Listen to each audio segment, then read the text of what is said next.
Welcome to a video with artificial lighting because it is now fall. Holy moly. Fall is in full swing, so here we are with the ring light. Fun, fun. It's washing me out a little bit.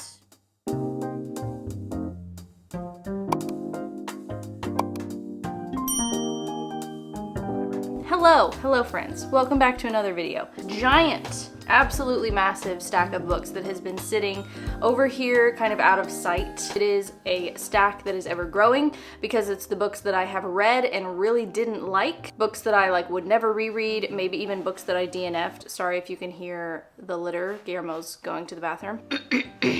These are the books that I know I'm not going to reread. I'm not interested in keeping them on my shelf at all. I'm not somebody who just buys the book and keeps it forever to build their library. I totally get the idea behind that, but if I really didn't like a book, I really don't want to keep it. I don't want to see it. And I'm going to send them out media mail to anybody in the US who, and these are the rules, subscribes to this channel, comments whichever book that they want and why, and follows me on Instagram, or at least has an Instagram. You don't have to follow me if you don't want to. I honestly don't post on there very often, and I'm kind of bored with Instagram, to be honest. But Instagram is where I'm going to be reaching out and telling you that you won. A week from the day this video goes up, I'm posting on November 23rd, 2024. So on November 30th, I'm gonna be announcing winners over there, and then I will DM you, or I'll tag you, and then that's how I'll get your address or your PO box or wherever the heck that you want me to send this book. We are not celebrating anything. We are literally just clearing out. Clearing out my bookshelf. So this is the stack. Let's get started. I'm going in no particular order. I'm literally just gonna grab what is on top of the stack and go from there. So Super Doom by Melissa Broder is the first book. I love Broder. I loved the Pisces. I loved Milk Fed. I wasn't as obsessed with the one that she came out with this year, where she gets lost in the desert. I don't know. This was my least favorite of hers. This was also, I think, maybe the least favorite of Melissa Broder. She mentions in the introduction that she says, "I no longer know how to write a poem. I have no idea how I wrote the poems in this book. I don't know where these poems came from. I don't know what you could glean from them, but here they are anyway," kind of a thing. But it's a collection of all of her previous works, the best ones. I really didn't like almost any of them. I have 3 little tabbies in here, 5, which I will leave, and you can see which lines that I liked the best. I really did not enjoy hardly any of these. It was just not my cup of tea. And I love poetry, but I'm definitely more of a nature poem kind of gal, is what I'm realizing. These were just very modern, if you know what I mean. And I will continue reading her novels, but not her poetry. Then we have ML Rio's latest. Love her, despite her eyebrow blindness. This is her most recent work. It's a novella, as you can tell. Didn't love it. I read it in October as part of my spooky, all the spooky books that I was reading in October. And this one very much ends so abruptly and so cliffhanger-y that I was left pretty disappointed. And I think all of the mixed reviews mention the ending. Basically, it's following 5 people who are all night shift workers, and they solve that mystery. I love the cover, I loved the concept, but it was completely left we were just left with no answers. I guess that happens in novellas because obviously you don't have a lot of time to wrap things up, but she didn't wrap things up at all. She didn't even try. Literally, it feels like her agent found the beginning of a manuscript, the first, how many pages is this? The first 134 pages of a manuscript, and it was just oh, let's just go ahead and publish it. Feels like it cuts off in the middle of a paragraph. Wasn't obsessed with it for that reason. It had so much potential. You could do so much with this concept. She did a lot of research for this. In the back, she goes, does a deep dive into all the research that she had to do. But yeah, it's definitely not one that I'm gonna reread. So if you have somehow missed this one, this is, I think, still maybe up on the bestseller lists at the bookstores. So there's Graveyard Shift. Next up, we have another really popular one right now. This is literally on, I think, the maybe TikTok book table at Barnes & Noble, or the urban fantasy table. That's where I picked it up from, if I remember right. This is The Deer and the Dragon by Piper CJ. This was not a bad book. If you like Sarah J. Maas and that whole type of book, like that kind of genre. I've aged out of it. I even tried to read Throne of Glass as a 30-year-old woman for the first time, and it wasn't great. So anyway, this is the same kind of vibe. You've got fae, angels, demons, and you've got a female human main character who is discovering it all. I just had a lot of issues with it. The main thing is the main character is very egotistical. She's very narcissistic. I didn't love that. She is a worker, and in the beginning, the author tries to say that she's trying to destigmatize work. That is not what she does. She ends up glamorizing it. I really don't know how you manage to somehow do the opposite of what you're trying to do, and like your literary agent and your publisher doesn't catch it. I was very confused. I was like, we're definitely like romanticizing this right now. It felt like not a lot was happening, and it was a lot of talking in cafes and in the car and in the apartment. It was just a lot of like scenes where there was just a lot of dialogue. I was expecting it to be a little bit more actiony, because so goes the genre, but I didn't find that to be the case. So Sarah J. Maas fans, you might want this one.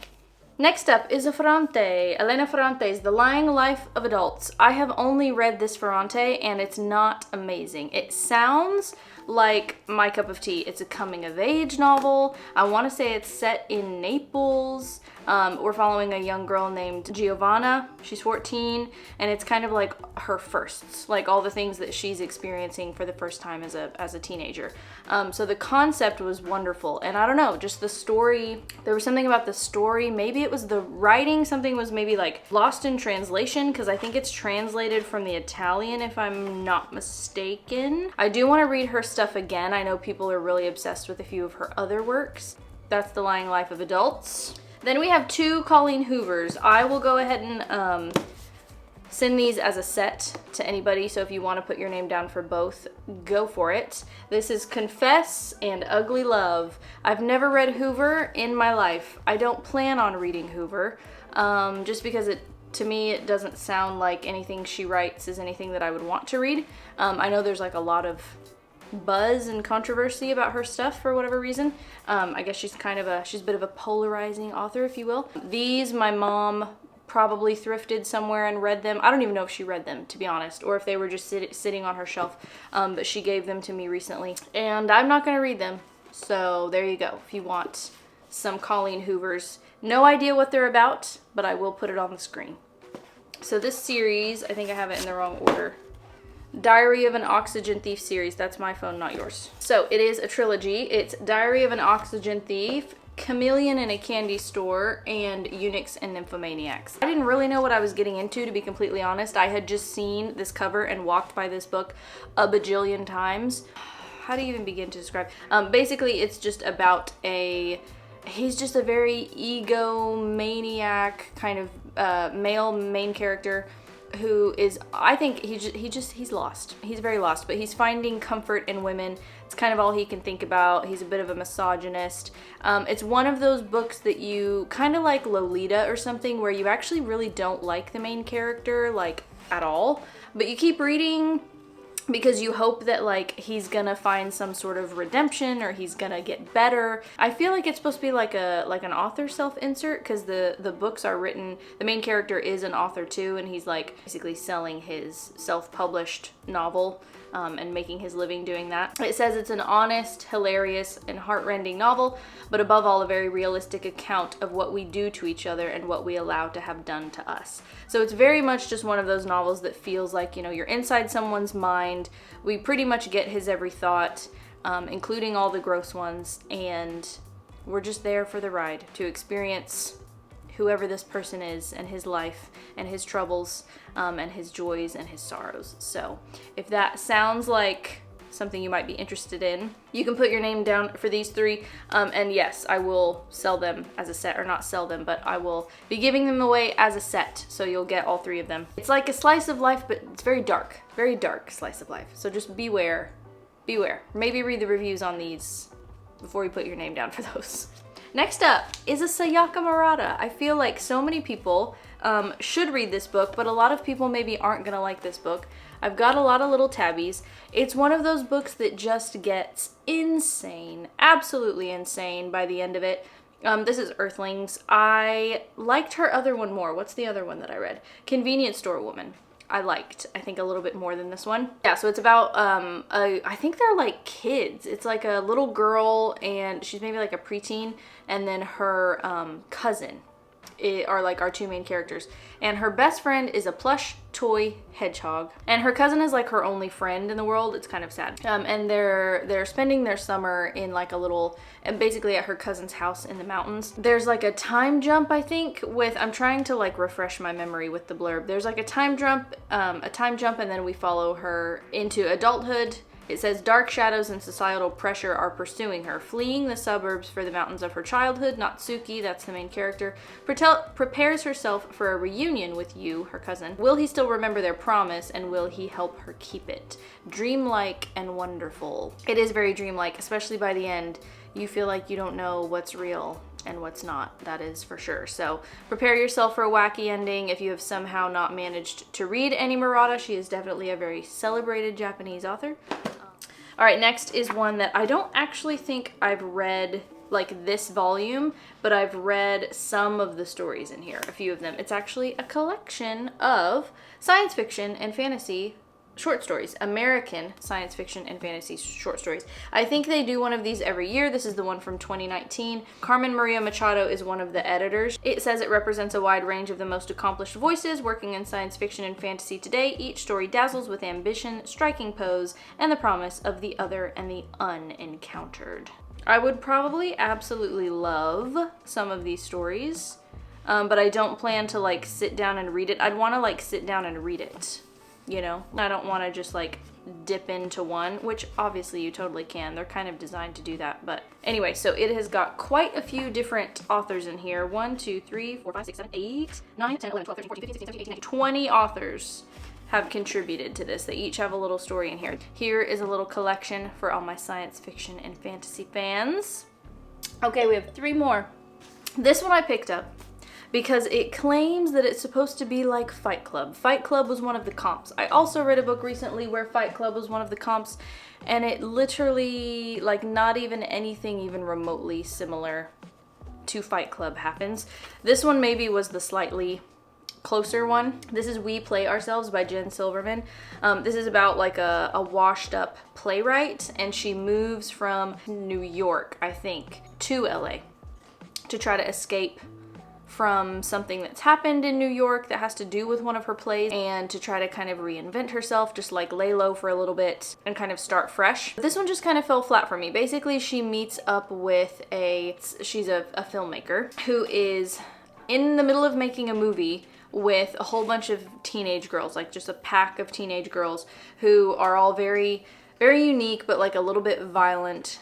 It's supposed to be like a kind of like a female fight club. And so she is kind of slowly drawn into this sort of cult-like little experiment that's happening. It says Cass, who's the main character, is forced to reckon with her own ambitions and confront what she has come to believe about the steep price of success. Honestly, the thing that happens that like makes her run away from New York, that makes her like flee, is kind of silly, I thought. It really is not, in my opinion, not something you would like literally fly across the country away from, like to escape from, to try to reinvent yourself. Like, it really was kind of a dramatic move, it seemed like. And then yeah, the Fight Club element was like there a little bit kind of in reference, but it doesn't really feel like we don't really get into it.